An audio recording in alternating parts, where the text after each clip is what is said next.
Sangha is invited to come back to our breathing so that the collective energy of mindfulness will bring us together as an organism, going as a river with no more separation. Let the whole Sangha breathe as one body, chant as one body, listen as one body, transcending the boundaries of a delusive self, liberating us from the superiority complex, the inferiority complex, and the equality complex.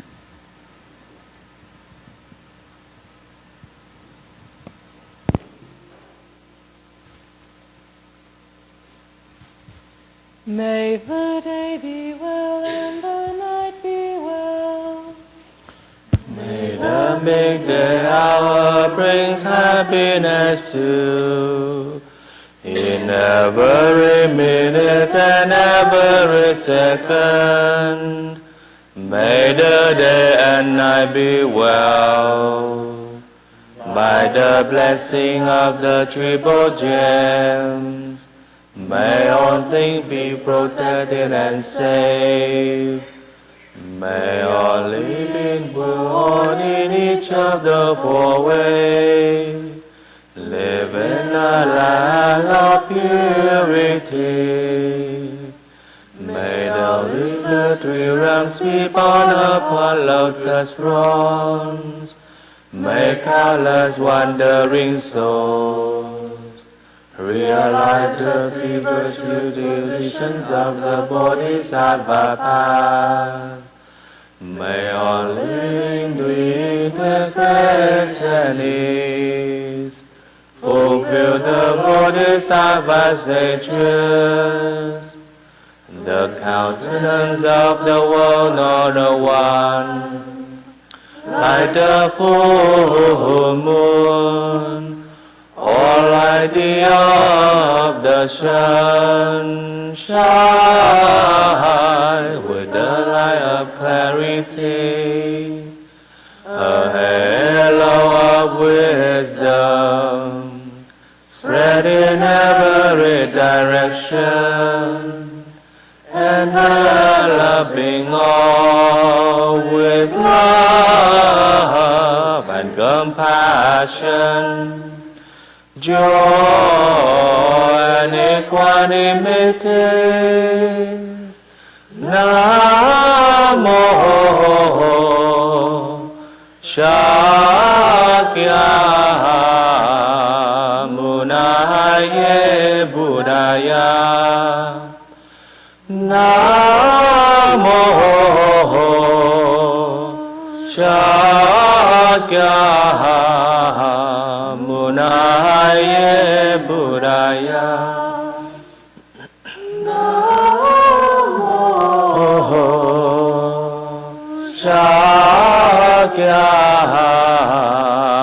Shakyamuni Buddhaya.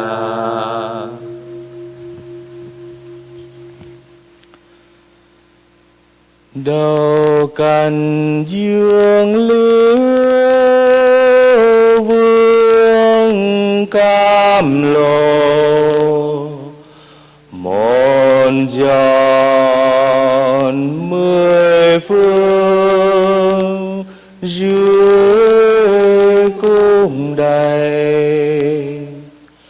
Bao nhiêu trần lụy tiêu tan hết, đàn tràng thanh tịnh ở ngày đây. Nam mô Bồ Tát Thanh Lương Địa. Nam mô Bồ Tát Thanh Lương Địa. Nam mô Bồ Tát Thanh Lương Địa. Trí tuệ bừng lên đóa biên tài, đứng yên sống sanh trần ai, cam lồ chữa lành cơn khổ bệnh. Hào quang quét sạch bụi nguy tai, liệu biết phân bày muôn thế giới, sen hồng nở hé vạn lâu đài, cúi đầu ca ngợi dâng hương thịnh. Xin nguyện từ bi ưng hiện ngay. Nam mô Bồ Tát Quan Thế Âm. Nam mô Bồ Tát Quan Thế Âm. Nam mô Bồ Tát Quan Thế Âm. Nam mô Bồ Tát Quan Thế Âm. Nam mô Bồ Tát Quan Thế Âm. Nam mô Bồ Tát Quan Thế Âm. Nam mô Bồ Tát Quan Thế Âm. Nam mô Bồ Tát Quan Thế Âm.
morning.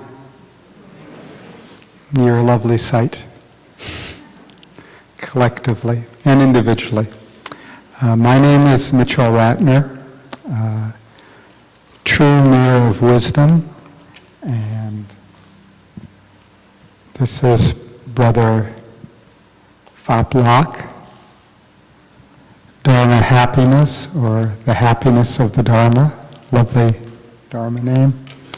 And we've been asked to talk about the history of the order, the first 50 years.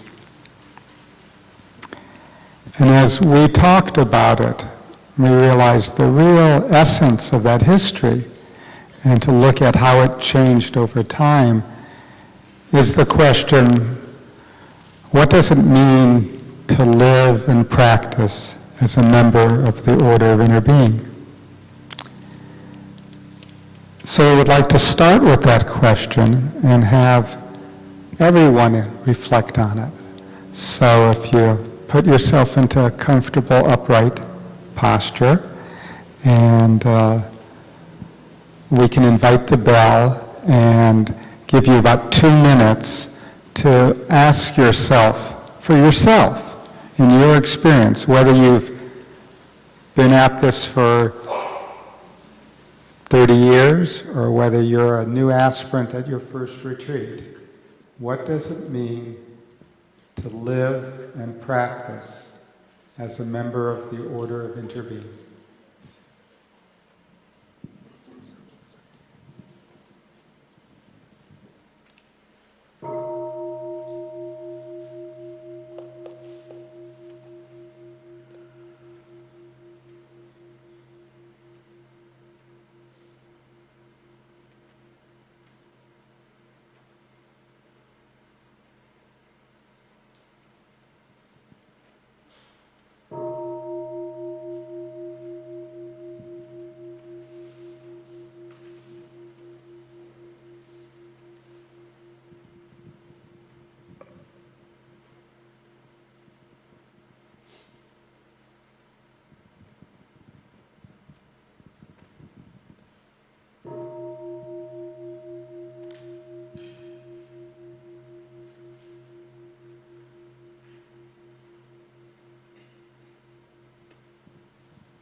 So we are the Order of Interbeing. So after some ideas have risen to you, it would be appropriate as an Order of Interbeing to share it with somebody else. So I want you to find someone else that you're going to share for just a few minutes what it means to be in the Order of Interbeing, what it means to live and practice as a member of the Order of Interbeing. So find somebody. It'd be really nice if you found somebody that you didn't know when you walked into the room, and you get double points if you form a couple that's a monastic and a lay person. So find somebody, and we'll have a bell and give the first person a chance to start. The first person who's been in the order the longest, or if you're both aspirants, the person who's been an aspirant in the longest goes first. The elder goes first.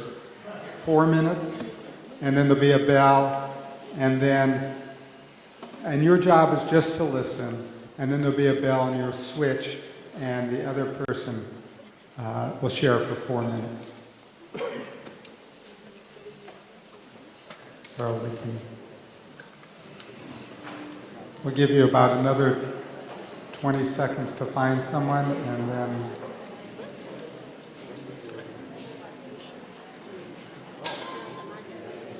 if you haven't found somebody, raise your hand and you'll find each other. There's another person there. There's 2 men standing up. Anyone else need a partner? You can do it in threes if you need to. Okay.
one person has been sharing, now's the time to shift to the other person.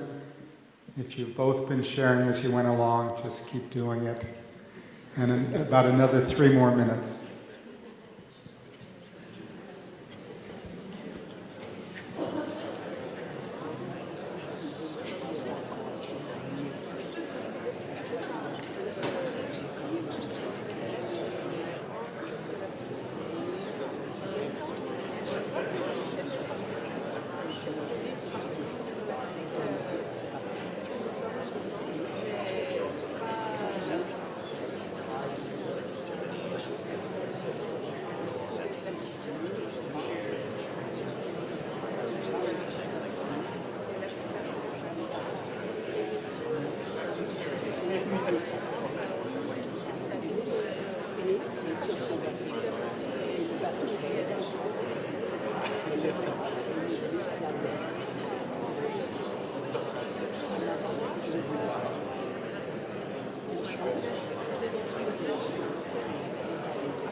C'est la même chose que ce que tu dis autrement.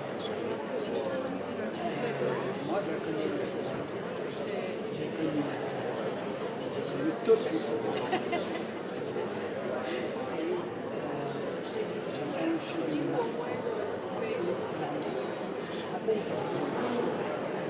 Qui m'amène à décider d'avoir comme la chose de prendre les 5 c'était déjà une grosse décision. Pour moi, c'était de laisser en arrière de moi ce en quoi je croyais. Qui faisait ce que je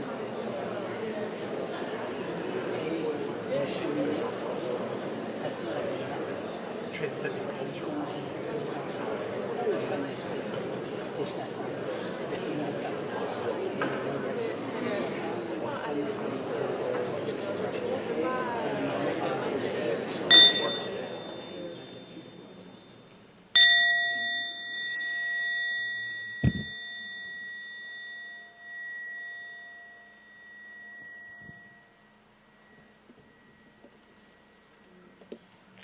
So please finish the thought or the sentence you're on and come back to your seat.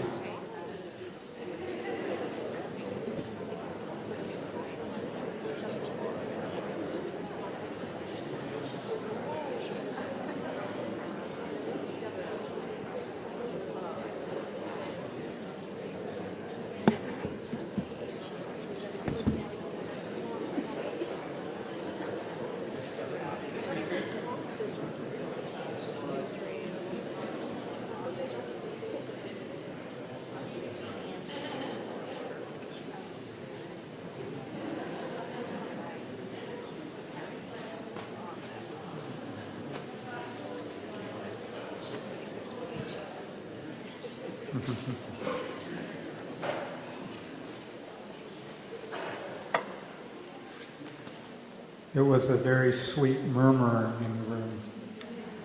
So we'll come back to this question later on, as we talked this morning, but later on we hope to have time for reflections, for people to share publicly about what they discovered.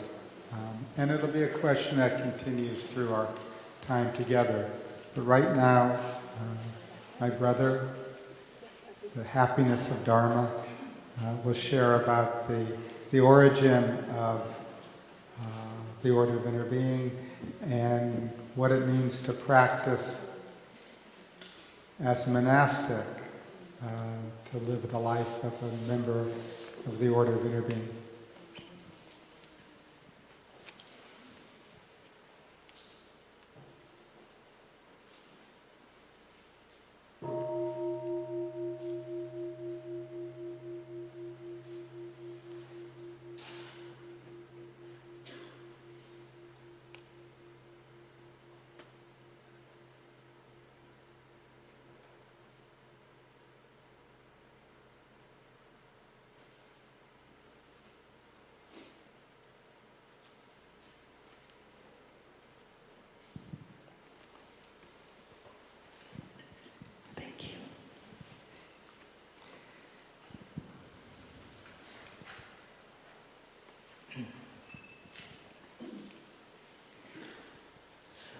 respect Thầy, dear brother and sister, the community. First of all, I would like to apologize to you. My voice and my English not recovered yet because I visit home more than a month and speak all Vietnamese. And now it's difficult for me to speak English. I try.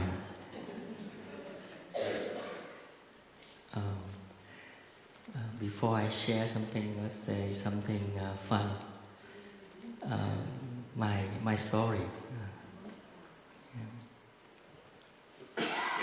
I remember in 1998, I was in Plum village, and at that time we have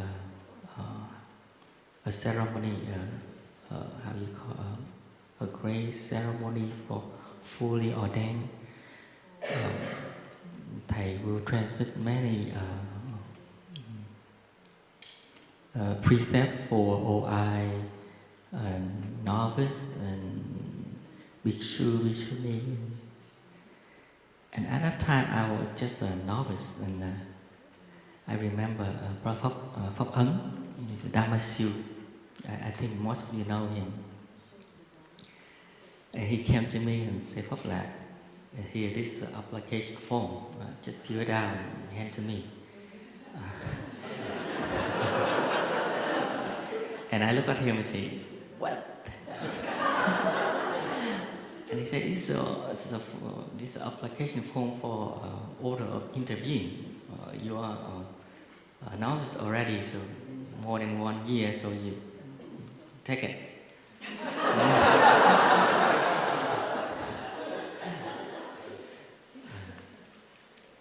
And I tell you the truth, I ran away. I ran away from him.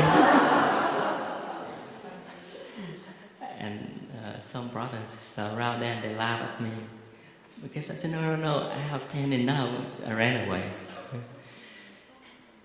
And then times come, everybody put the Sangati on and go to the meditation hall and sit down and everything settled down. And Thầy started to transmit the 14 mindfulness training. And at that time, we have to read out the name of the people who receive OI. At that time, he read my name. And I couldn't run away. I received OI like that, and until now I didn't have a chance to complete my application form.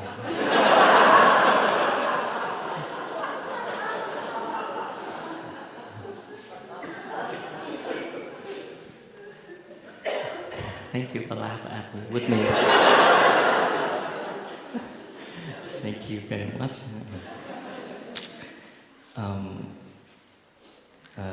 Yesterday we had a chance to sit down and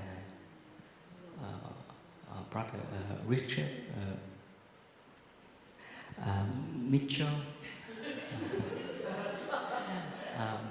he asked me about how the monastic practice OI.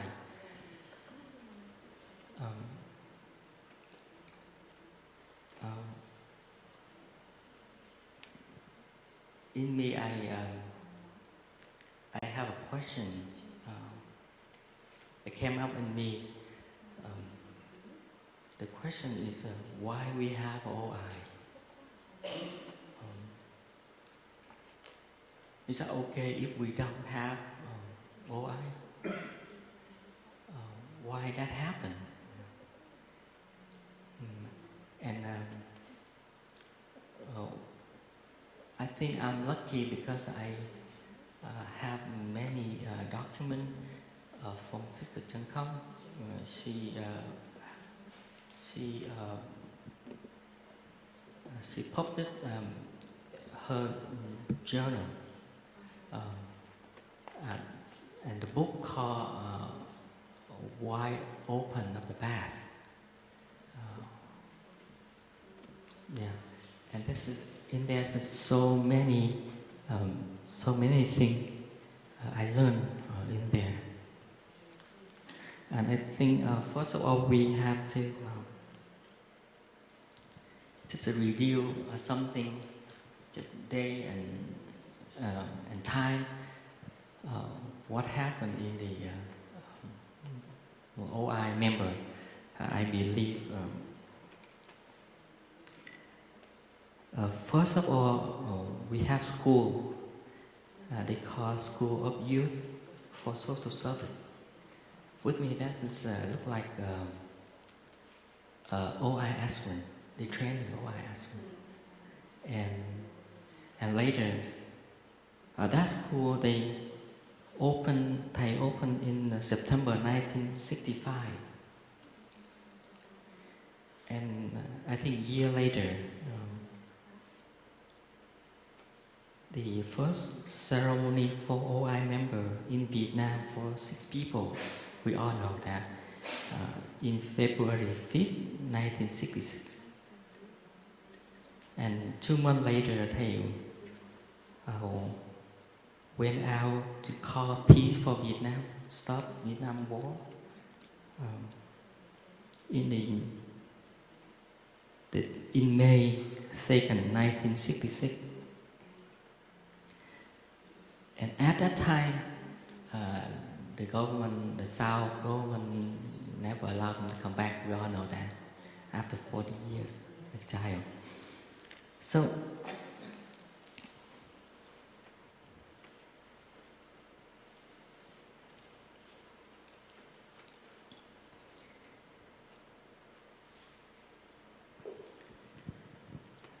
you know, when we have I have a chance to talk to the sister. She's an attendant for Thai.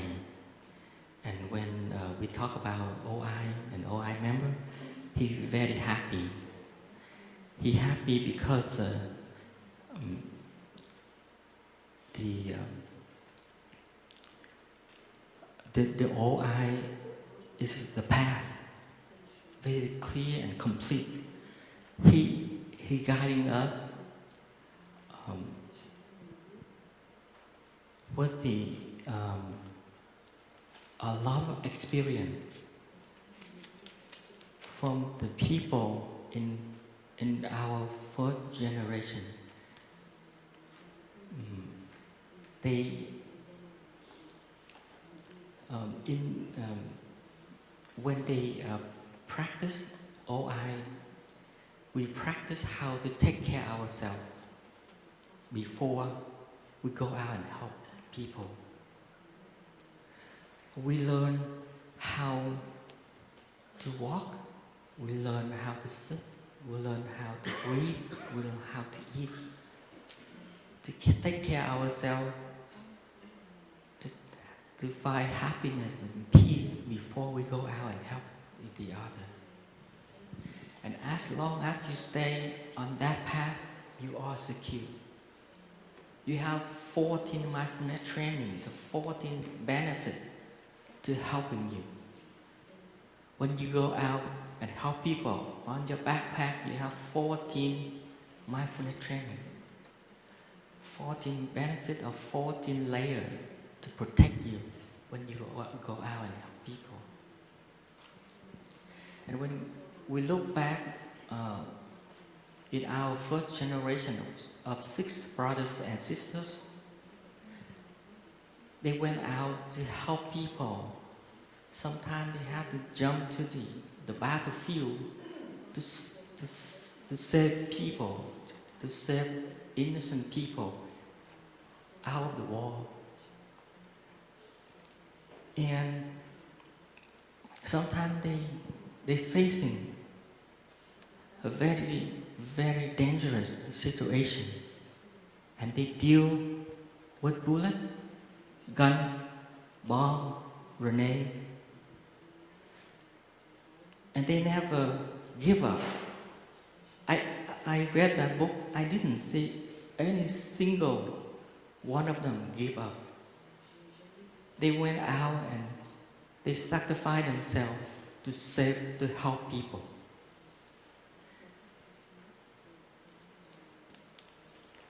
And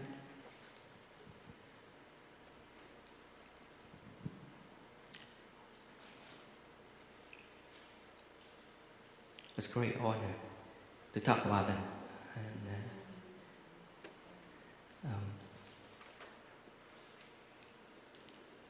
And not all of them come back home. Some of them come back home.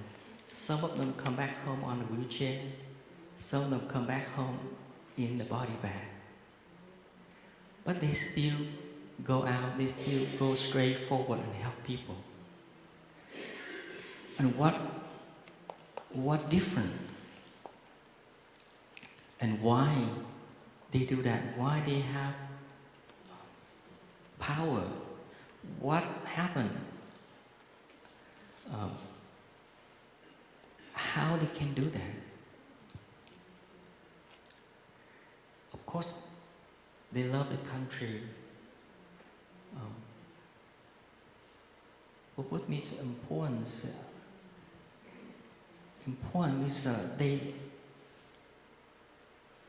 the difference is when they go out and help people, they not help money, material, goods, but they help people how they practice also. They give people money, but they also give the people the practice. And they connect each other. And they feel the family. They feel they help their family. That's why they share the blood, the tear, suffering, happiness together with them. And they sacrifice themselves to help the people. It's a great honor to talk about them and think about them. And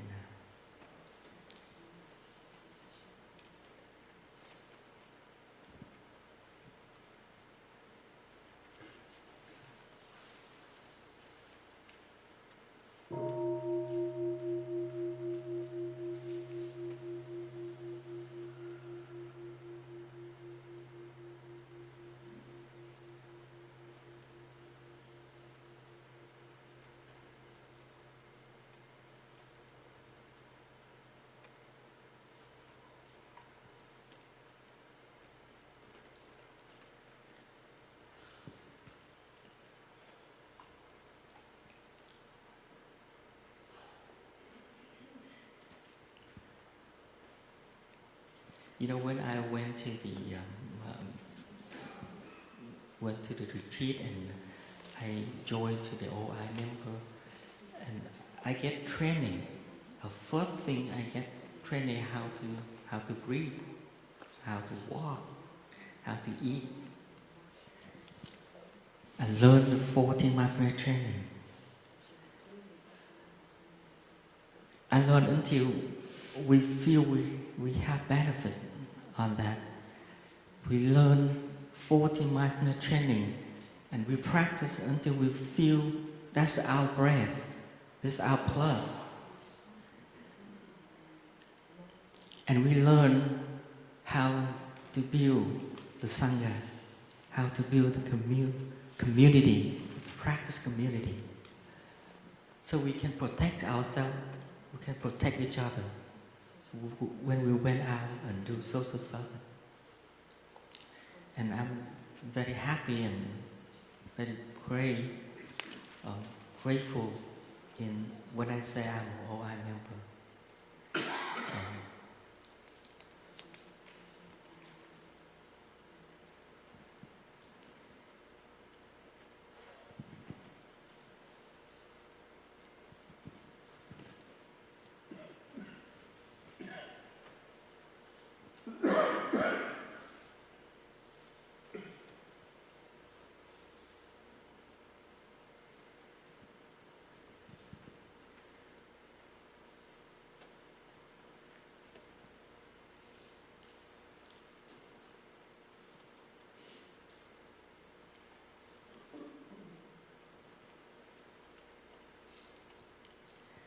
So I think I should stop here and pass microphone to my brother.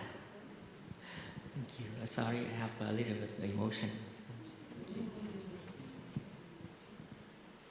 Thank you for your emotion.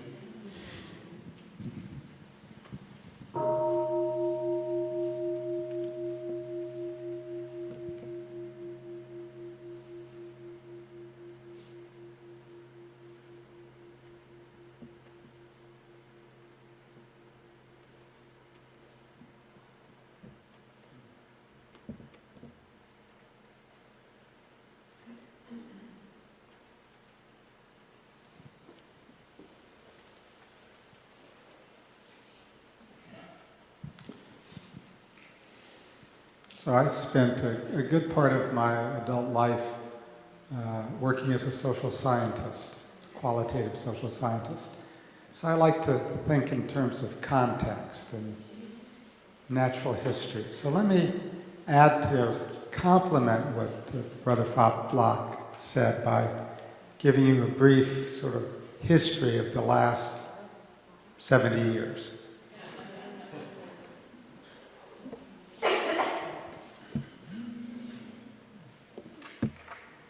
And they even gave me a blackboard.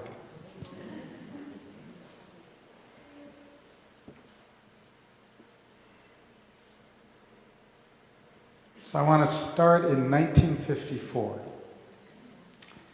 And in 2008 in Hanoi, Thai did a sort of reflections on engaged practice and the Order of Interbeing. And in it, he mentioned that he coined the term engaged practice in 1954. He had written, when he was all of 28 years old, and he had written a number of essays, and he drew it together in a book that was called Engaged Buddhism. And for him, engagement had two meanings. One is the engagement in everyday life. So we all know that when you're drinking your tea, you drink your tea. And the other was engagement in the larger world. And 1954 was a big year for Vietnam, right? That was the year that the French lost Vietnam to the nationalist forces. It was the year that the country was divided. It was a turning point in Vietnam. And so Thai, as a young monastic, was involved in the nationalist struggle and trying to find a way to be engaged in that without being violent. So that was really the beginning of engaged practice as we know it.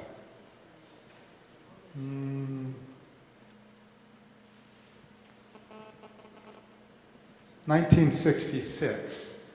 So Vietnam had some years of relative quiet after the split between North and South, and then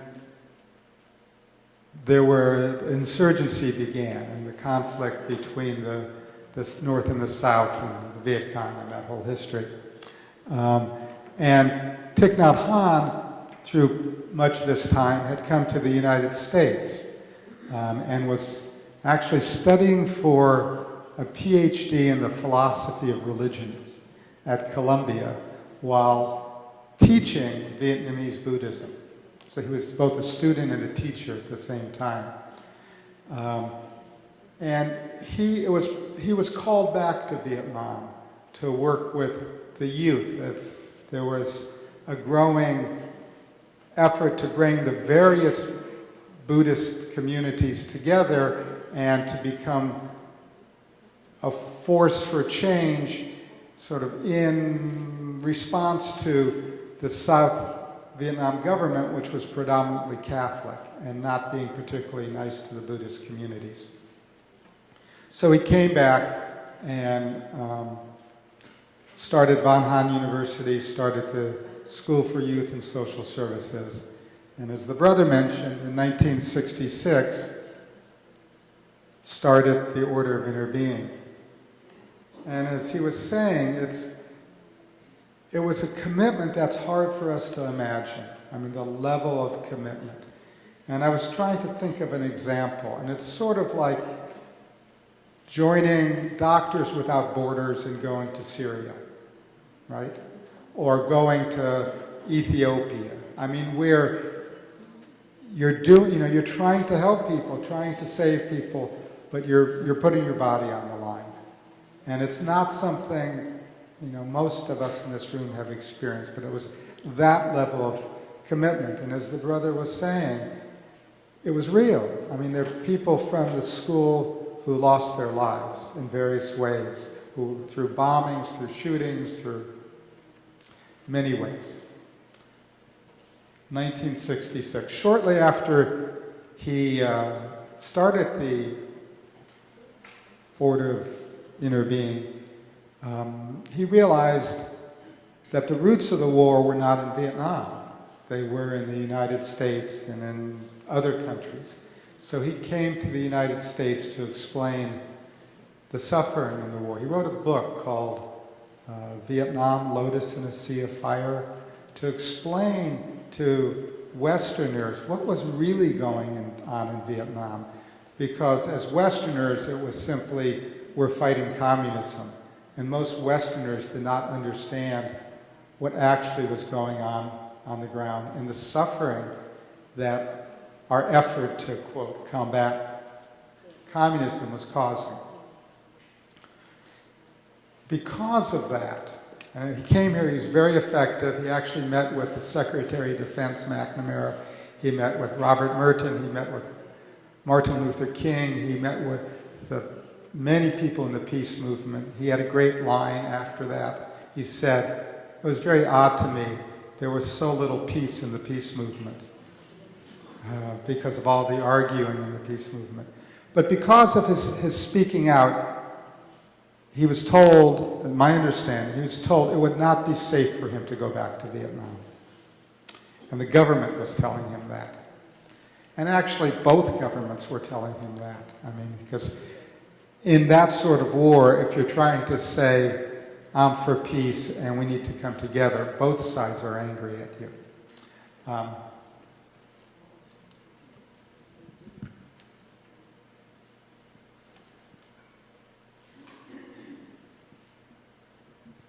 So the next date is 1981.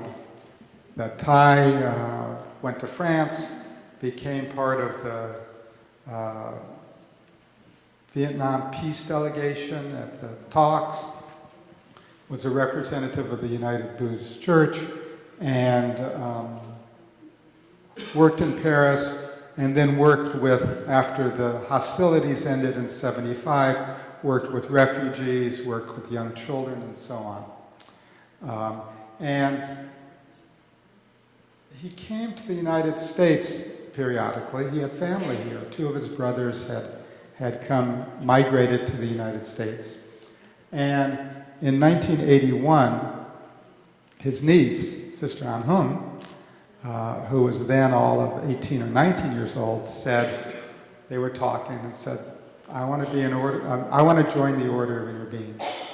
So there was in 1966, when he formed it, there were 6 members, and he actually said, we don't need to grow a lot, and we're not going to ordain anyone else for 10 years. And in fact, and then he left.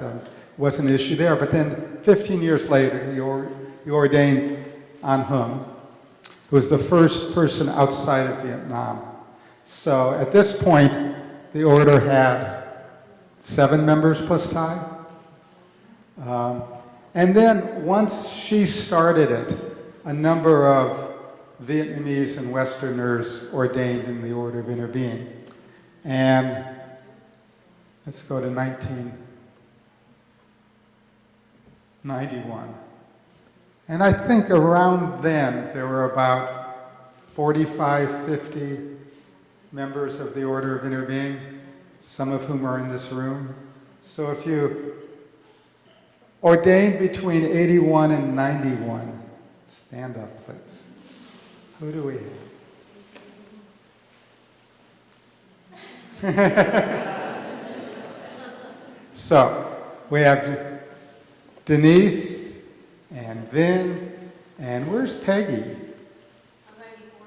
You're 94, okay, you're later. Okay, so that was the early origin, and those are our elders. I'm running out of room, so I'll start back here. 1992.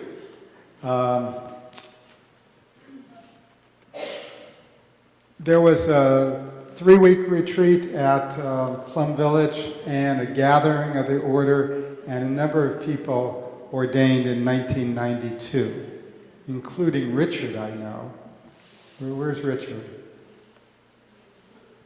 And anybody else from 1992? No, I'm not yet. I'm later. Sister's there.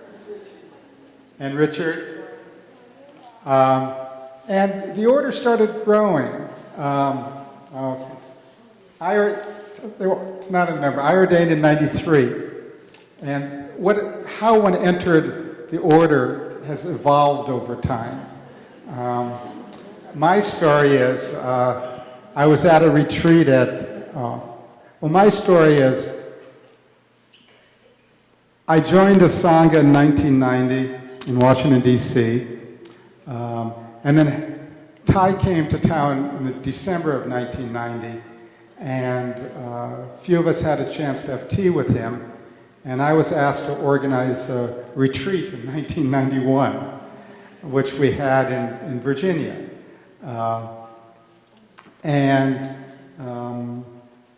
I asked Thai, well, what do I do now? I really want to deepen my practice. And he said, come to Plum Village.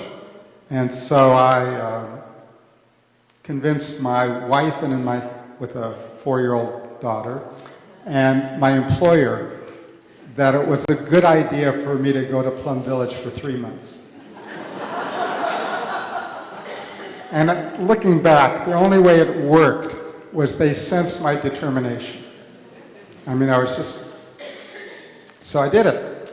And then I came back, and then in 93 there was a retreat, and I was one of the facilitators, and I looked around, and all the other facilitators had brown coats.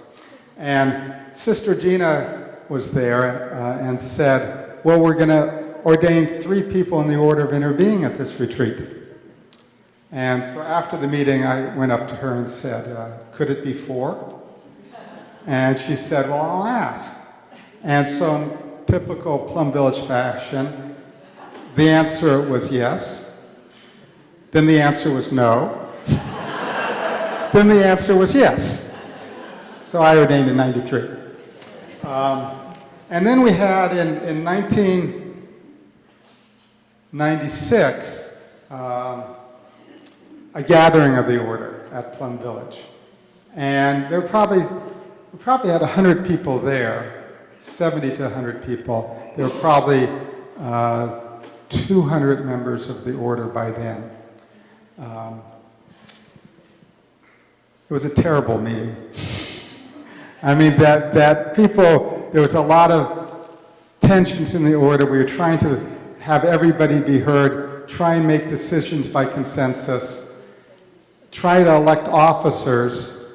People were nominated, we couldn't come to agreement. It ended by saying everybody who's been nominated will carry on that function. So we had 17 executive directors or something, and 14 treasurers, which means nobody was in charge.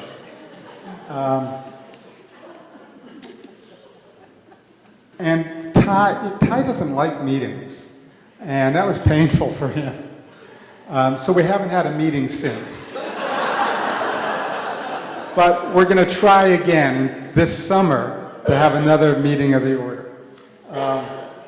But around 1998, in 97, the new edition of the Order of the Interbeing book, there were about 400 order members. Last time I asked, in 2014, we were trying to figure out how many order members there are, because in true Plum Village style. Nobody has a complete list. And they're now about, this is what's amazing, they're about almost 1,000 monastic members of the Order of Interbeing, and 2,500 maybe lay members all over the world, a lot of them in Vietnam, but also there's probably 800 or 900 in the US now and various places. By the way, well, let me tell that story. So somewhere around 97, 98, since we had elected 17 executive directors in 1966, and nothing was happening, Ty asked a few people to become a board of advisors for the Order of Interbeing, and I was one of the people asked. And just trying to figure out how to have it grow, how to nourish it. And I'm telling you this because some discussions I had with Ty that I think are very important. As a Westerner, when you think of organization, you know, you get a name and you have a director and then you have officers and you have committees and you don't have a microphone.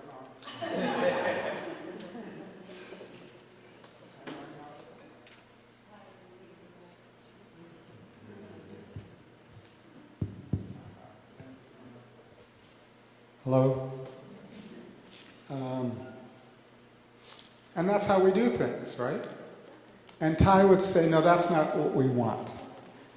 We don't want an organization, we want an organism. Like at the beginning of the chants today, it began coming together as an organism. So you scratch your head and say, Ty, what are you talking about? And that was the time, those of us who were going to retreats, that Ty would talk about social insects, termites, ants, bees. And they're very interesting that you can have this termite colony that's sort of 8 feet tall and thousands of termites, and nobody's in charge, right? I mean, there's a queen, something we call a queen, which is just the reproductive center. But the queen has no idea what's going on. And it turns out none of the other termites really know what's going on either. But they're good termites. They know how to be a termite, just like we know how to practice. And if you're a termite, there's certain rules that you follow, and that genetically, you know, you've been trained in, and about what, you know, how you follow the sense of other termites, and what you do when you find a good food, and so on. And even though no termite knows what they're doing, collectively they come together and they build these amazing structures. And one of the ways they do it is interesting, which is that all of these, that they're always sending off people in new directions. I mean, it's amazing on a picnic how after a while the ants have formed a line right up to the picnic basket. And the way they do it, that first ant may have wandered all sorts of places and got there. And then the other ants are following him, but one decides to go a little bit to the right. And that's a shortcut, and he gets there sooner. So they all start going that way. And over time, by experimentation, they find the best line to the picnic basket, or to whatever they're doing. And so there's a real wisdom in having individuals know what they're doing, be able to hold their practice, and out of that, they call it an emergent structure. Something will emerge with a lot of intelligence that nobody thought of. It's really quite amazing. So that's what Ty was talking about. He was saying, yeah, we sort of need an organization, and it's all right to have officers if you must, and it's all right to have a treasurer. But really, he didn't want a Vatican. He didn't want some group of people telling everybody else what to do. What was most important for termites and for the Order of Interbeing was communication. That for the termites to work, they need to be in communication with each other. And it was the same for the Order of Interbeing. So what we tried to do was build communication. That one way, originally the mindfulness spell was the magazine of the Order of Interbeing. Back in the, well, when it started, before, internet and all that. We started having regional gatherings so people could come together. At retreats, we started organizing meetings of the OI and Aspen, so people from different areas could talk. It was actually Ty who got on our case about not having a website. Imagine that. It was 2004 and says, you guys got to get with it. It's time for a website. And so we did. We put together, the first OI website. I hope you're using it. It's got some good information.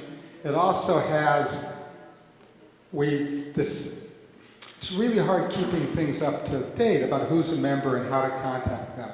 So with great effort, we created a self-renewing directory of OI members. And it's self-renewing because what you're supposed to do, if you change your email address or move, you correct your own entry. You have a password and you correct your own, which is only, that way it's up to each person to keep it going. So that's been this effort of not to become a top-down, here's what everybody should be doing, but to keep growing with this quality of an organism as an organic community.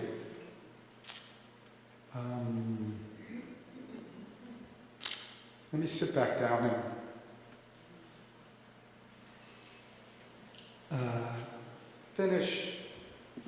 Just say a few words about how I answered the question I gave you, and then turn it over for any reflections and comments. So when I was reflecting on it, the first quality was commitment to practice. I mean, that the order of being an Order of Interbeing member is nothing if we don't practice. And it's, as John was saying last night, it's formal practice and it's informal practice. It's 24/7 practice, as Thai teaches it. And the other thing Thai teaches, which has been wonderful, is that it's a practice of joy. It's the happiness of Dharma that he literally says, and has said many times, if you're practicing a lot and not feeling joy, you're not doing it right. Do something else, change it. But it's really a practice of joy. So commitment to practice. Oh, the other thing he said in the middle 90s, when there was some suffering in the community, he said, as a student of mine, you have the right to suffer. And as a student of mine, you do not have the right not to practice. So along with the commitment to practice, sort of arising out of this is nourishing Maitri, metta, friendship, loving kindness. I mean, that becomes a quality of how we relate to people, is out of Maitri. And the third element, which Thai talks a lot about, is building Sangha. I was looking over, on the OI website, if you go there, through the 90s and up until maybe 2008, we often managed to get Thai to give talks to the Order of Interbeing. And a lot of those were transcribed or on the Order of Interbeing website. So it's worth looking at. But he would say, anybody can practice the 14 mindfulness trainings. Takes no ordination, they're open to everybody, they'd be good for everybody. But if you want to be ordained, you need to be a Sangha builder. You need to be a Sangha facilitator, coordinator. Doesn't mean you're the leader. back to the notion of organism, but you take responsibility for a Sangha. You may not be up in front every week, but you're the one that remembers there has to be somebody up in front, and somebody has to open the doors, and somebody has to put the cushions away afterwards, and so on. So being a Sangha builder. And the last one, that in their origin, these are bodhisattva vows. They're vows of how to open your heart and give your effort to making it, to reducing suffering wherever you find it, in ourselves and others. And so, for me, being in the Order of Interbeing and Order of Interbeing means remembering that aspiration to be a bodhisattva. And it's come to mean a lot more to me over the last 8 or 10 years as my community, which is the Stillwater Mindfulness Practice Center. We've reached out as a community to engage with different sorts of people and meet different sorts of needs. And so it started with teaching mindfulness in a homeless shelter. And we did that for about 4 months and realized that's not what they needed, but they needed a lot of other things. And so we started volunteering there. And we've been doing that for 8 or 9 years now, working at a clothes closet, offering clothes and showers. And once a month there's a group that prepares and serves a brunch to about 100 people who are homeless or in need. More recently, some of the members, headed by Tim McCormick, one of our OI members, started a prison mindfulness project that we do as a community. We're in Washington, we have a lot of environmentalists in our community who are working full-time on environmental issues, and we're doing more. We're an organizational member of something called Interfaith Power and Light, which is trying to organize the religious communities. And more recently, there's groups of us who have been working with the Israeli and Palestinian Sanghas, trying to support them in a very dangerous situation, but sending funds, and if things go well, there's a group of us who will be giving retreats with both the Palestinians and the Israelis this fall from the Stillwater community. And what I've learned is that when we think about what is it that keeps us from really entering more fully into the practice, what is the danger? And it's so much is about me, mine, I, me, and mine, about self-cherishing, about ego. And it's one thing to sit on a cushion and sort of feel this and this desire to help. But it's something else to actually be with people who are in need and not know them as an abstraction, but as real people. And being able to offer mindfulness in prison and share with them our stories, hear their stories, being able to offer clothing and food in a homeless center or wherever we do it, that this bodhisattva practice is not something optional that comes at the end, but for me is really at the core of what it means to be a student of the Buddha, to be a student of Thai, or to be a member of the Order of Interbeing.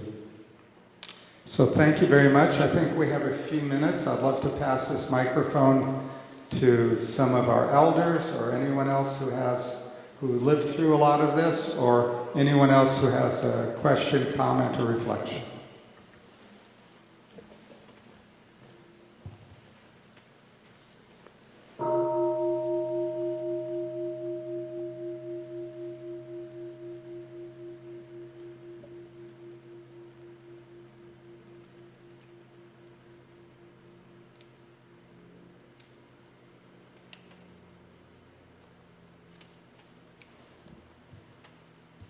Richard, come up here, please.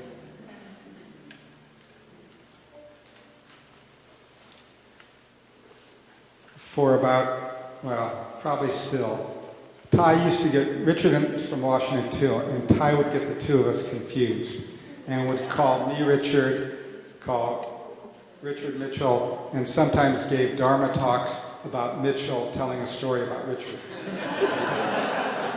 We've made it harder because we wear the same shoes now.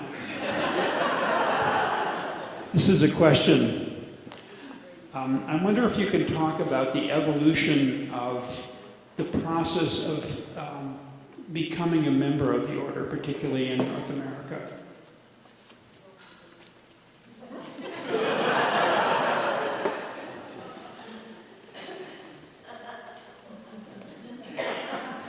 Richard, for monastics or lay or both?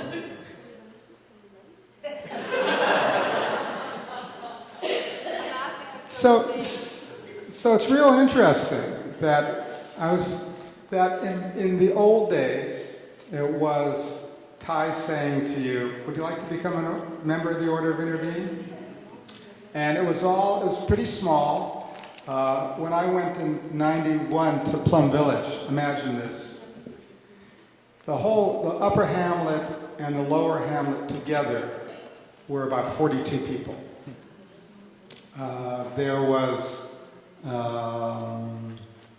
one monk, Tayak Tam, and 4 novice monks, and there were about 4 sisters and a bunch of novice sisters. You know, a total of monastics of 15 maybe, and the rest were lay people. So Ty got to know people who hung out at Plum Village, and that was part of it. I mean, and it was very informal. He would invite, or people would request, and he would say yes, and then you were ordained. Nothing written, even. There wasn't, I don't remember application. And then it grew, and it grew beyond, there were more people started coming to retreats, more people gaining experience in the practice. And it happened, people got ordained by referrals, that they knew somebody who knew Thai, and they would vouch for them, and they would agree.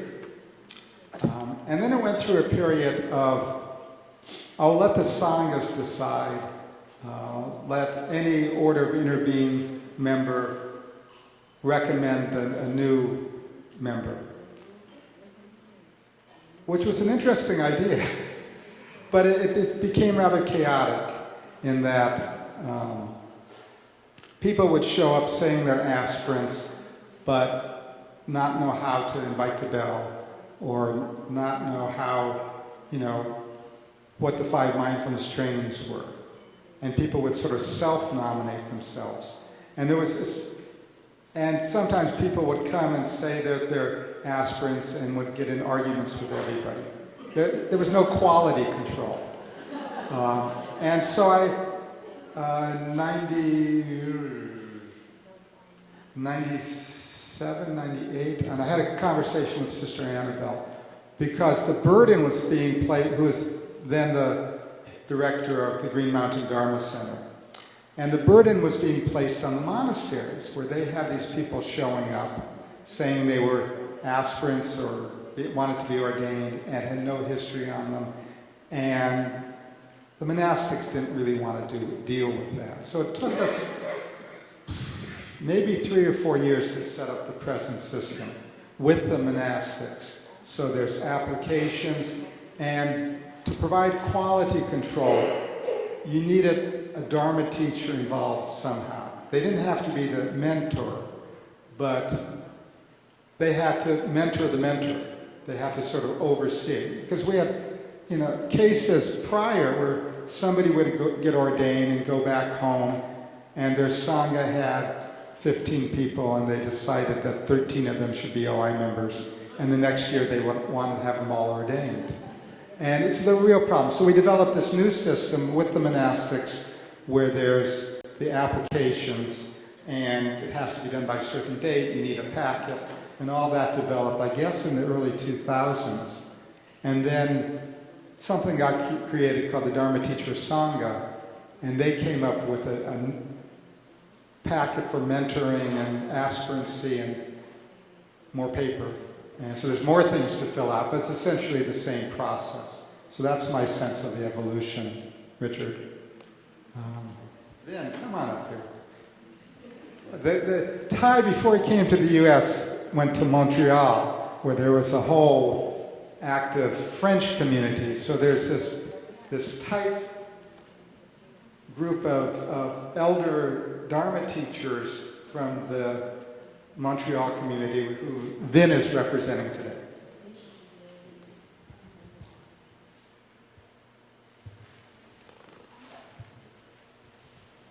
Yeah, when I saw this, I cannot refrain myself to come and do another line. And this is the Canadian line.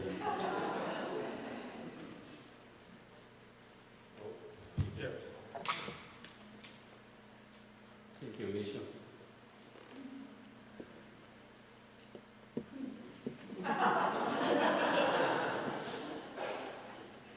I came to Canada, Montreal, in 1985. That was the first retreat, and we were probably around 60 people. And I translated the 14 mindfulness training to 4 persons, and I came back in 1987, and 6 more were added.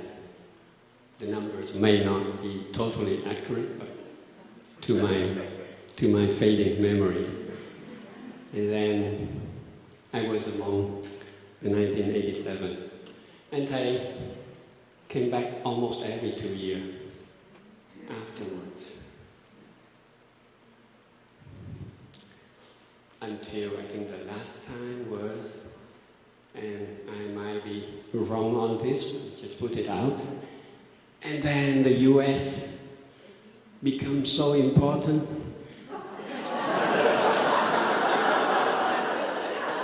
And I abandoned all the Canadians.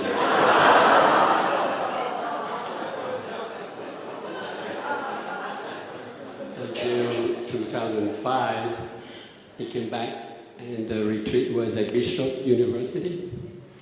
And then the most recent one, as you most know, is at Broad University in 2013.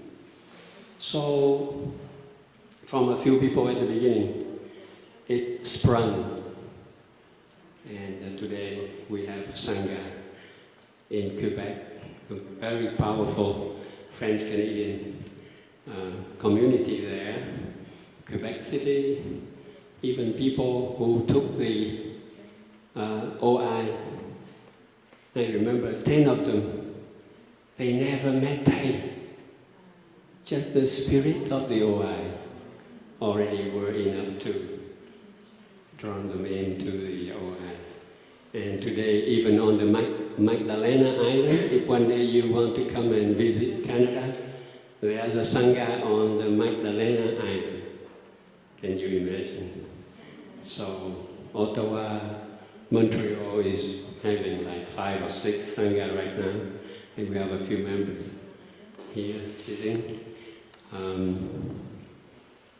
Vancouver, Toronto is becoming very good crowd. So we are maybe approximately, Andre can help me, almost 75 to 80 members of Order of Interbeing. So we are very happy to be here, and we thank you all.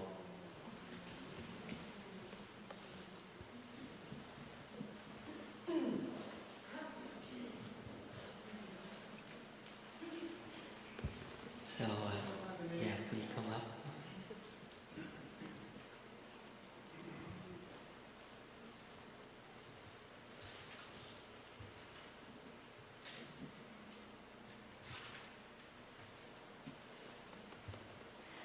My name's Denise Wen. I'm also the director of the Thich Nhat Hanh Foundation, so you have a face to a name for the foundation. I just wanted to add something. Thank you, Mitchell. This is a wonderful timeline. When Marty and I were sharing about what it means to be an OI, something she said triggered me about being opening many Dharma doors. There's thousands of Dharma doors. And in 1961, there was an effort by Thầy back in Vietnam to renew Buddhism for the modern society, because Buddhism back in Vietnam was very traditional, and he wanted to renew it in a way that spoke to, back then, modern Vietnamese society. And there was, not many people know about it, but it's in Sister Jankong's book. So before the 6 OI, there was the 13 Cedars. And they were, and Thầy picked the name Cedars because cedars are tall and strong pillars, and he wanted the 13 Cedars to help renew Buddhism for the Vietnamese society. And my mother is one of those 13 Cedars. Sister Jankong is one of those 13 Cedars. So I am a cedar sprout. And so I think, reflecting what it means to be an OI, Thầy has always wanted to renew Buddhism for modern society, bring it in a way that the Dharma and the Buddha and the Sangha speaks to how we live our lives now, not to be stuck and attached to forms and the way things are, the way sanghas are, the way we bring the Dharma to our communities. So back in 1990 at Plum Village, Thầy ordained what he called the mini Tipian, the mini OI. It was five or six, and they were all in their 20s. I ordained in 1991, and I was 20 at the time. And I remember the Vietnamese, because there's more, at that time in Plum Village, it was more Vietnamese people. That's changed. And I remember the elder Vietnamese generation were going, Thầy, they're too young. What are you doing? You know, they're too young. They don't know the 14. They're just... Thầy stepped his gun because he wanted to, this whole idea about renewing Buddhism and having people that the younger generation could build sanghas, and that the younger generation could relate to, and bringing Dharma to the younger generation. So I think as an OI member, it's just also, again, that renewing our practice, renewing Thay's tradition to the way our society exists now, and to being open to bringing the Dharma in different ways. Thank you.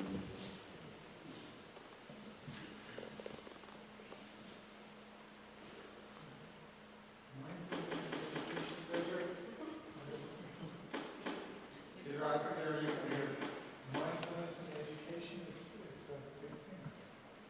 Education. So Richard said mindfulness and education is a big thing. And yes, I mean that over the last years,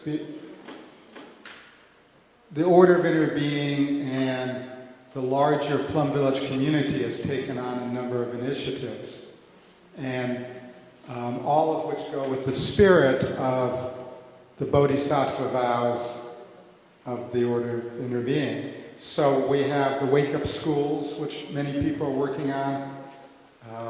We have an emergent, in our Sangha, mindful educators.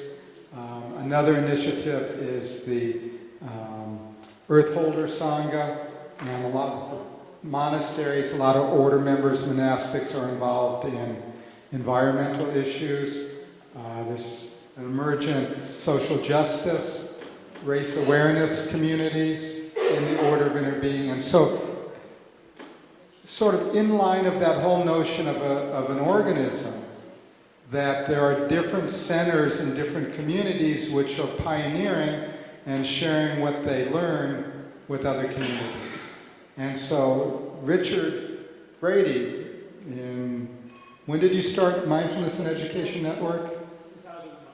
And so 15 years ago, started the Mindfulness and Education Network to bring people from all traditions interested in education and mindfulness, and it's just has a similar growth, exponential growth curve. So there's a tremendous number of possibilities within our community, and I think Friday, Saturday, we'll have the breakout groups to learn in BC, to learn the different ways people are doing cutting edge work.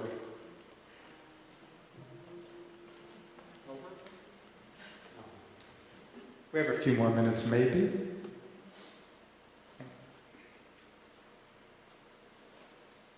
Let people see you. Okay. Dear friends, Denise's commentary made me, and talking about the commitment of Thai to keeping Buddhism alive by bringing young people in, made me think of the Wake Up movement. And I was wondering, I think I saw Joaquin. I don't want to put you on the spot, but would you mind sharing some more about the Wake Up? Or Aurora? I think Aurora, I saw Aurora too, right? Okay.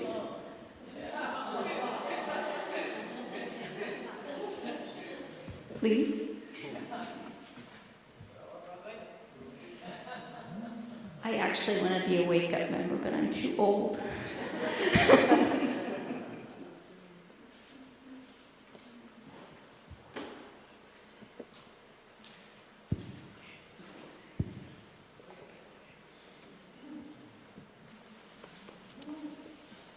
So this is a Sangha effort, the three of us here, and Rob from Toronto. So great.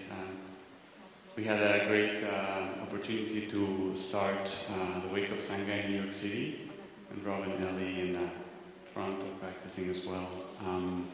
And it was really, I felt really grounded having the Sangha in the Sanghas in New York City and Blue Cliff. So it was a great opportunity to have this Friday gathering with young people in Union Square. And even though Aurora and myself are not there anymore, it's still going strong. And so it's great to have this offered to the young people. So we're very happy to be involved in that. And I'll pass this to Jenny. Dear Sangha, so the Wake Up initiative is to support or to nourish the practice of 18 to 35-year-olds. I'm 33, I might be turning 36 in a couple months.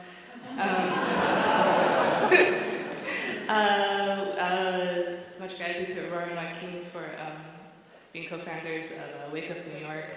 It's been a deep practice of learning about suffering in our generation, in our city, in our community, and learning to take care of ourselves and learning how to outreach. Just being a refuge for young people to come and practice because they resonate, and then also seeing what we can do in the world. So we're very grateful to have you, and we're thank you.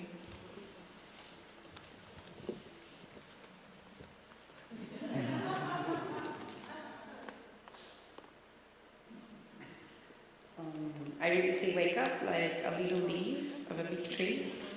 I think that we are not able to wake up or do the Sangha without having a solid community.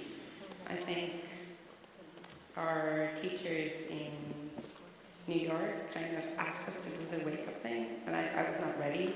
I was like, no, I don't think I can do that. But like their commitment and their solidity, I think, spoke to me, and because of that, I was able to have strength and confidence on the practice and how this evolves. So I think this is just kind of another termite going around. I have this notion that sometimes I really don't know what I'm doing, but I'm just doing it, like just being confident on the practice and being together and bringing joy. So all of our activities are found in that type of practice. So when we go and do walking meditation in Union Square, it's just to feel the joy and share it with everyone also going to the beach and having kind of nourishing our joy so we can go in our workplaces and discuss our suffering in Sangha. So thank you for being there. I'm a little leaf of the picture.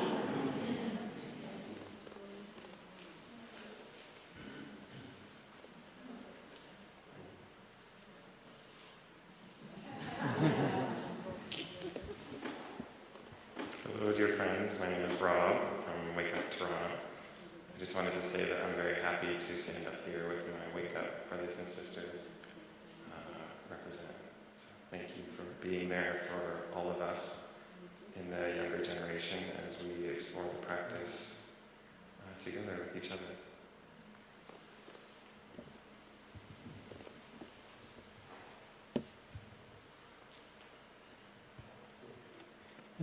Isn't that wonderful? We've got Wake Up has brought such great energy. And really, I mean, we've got mindfulness, you know, the practice is going into so many corners now.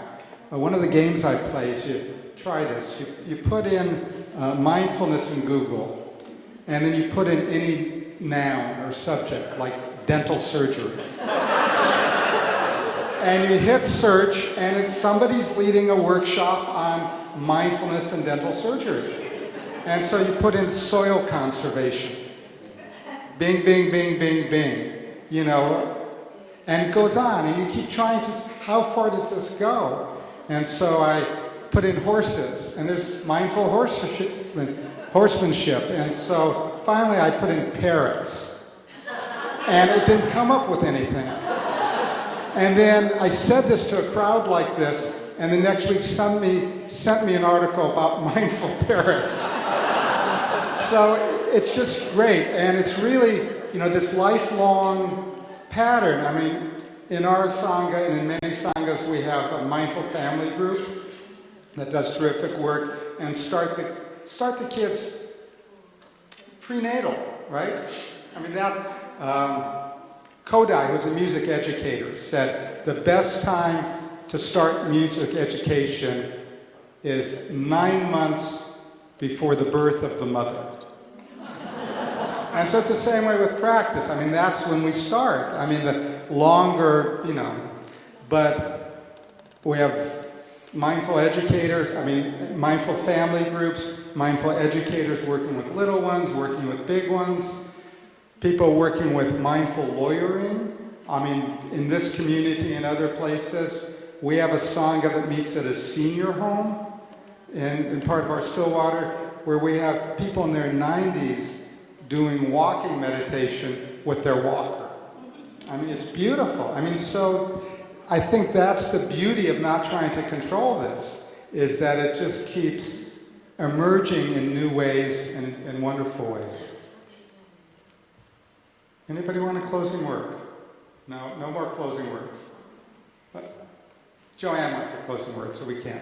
Come on, Joanne. I would just like to say that the thing that I know when you say there's everybody's just doing different things. The thing I see in common about all the people that have spoken, I happen to know quite well a number of the Wake Up people that were just up there.